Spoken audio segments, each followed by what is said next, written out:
I would like to move that we issue subpoena to these government officials to require their presence in the next hearing.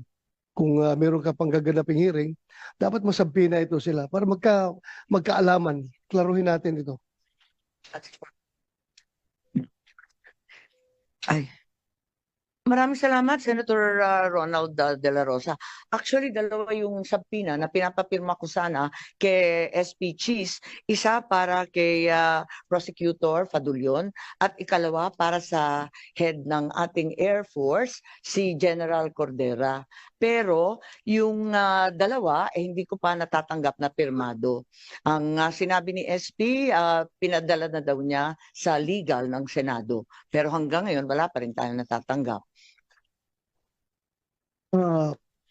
Follow up natin, Madam Chair, kasi alam mo, if this situation is left unchecked, ang mangyayari sa atin dito is hayaan na lang natin na meron tayong Philippine National Police na patuloy na nilalabag yung ating konstitusyon at ang ating mga batas. Hindi po maganda ito, Madam Chair. Kaya nag-exist yung Senado, in particular, yung buong Kongreso, para meron tayong checks and balances. Hindi po pwede yung executive branch of government, hahayaan na lang natin na gagawa sila ng mga hakbang na lapag sa ating konstitusyon. So we are here to check them. So kung hindi sila magpapacheck, isnab sila ng isnab sa atin, then magkakaroon tayo ng constitutional crisis dito, Madam Chair.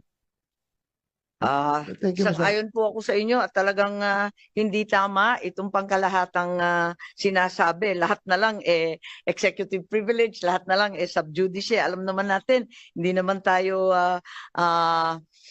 lihis at alam naman natin na napaklaro ng Nery versus Senate, yung Ermita case, kaliwaliwanag na kinakailangan na talagang malapit sa Pangulo, ang impormasyon hindi makukuha sa iba, hindi naman ito magiging panganib para sa lipunan, kaya't paano po ito naging executive privilege, alam na po natin yan at hindi naman tayo nakikialam dun sa bagay-bagay na sinaloob ng mga kaso at asunto sa Korte Suprema. Kaya ang palagay ko, dadami po ang sampina na hihilingin natin sa ating Senate President. Marami na po kasi kung dadalawa lang yung na-absent dati, pagkarami-raming absent, nakikita natin tayo-tayo lang na narito. Kaya nalulungkot po kami.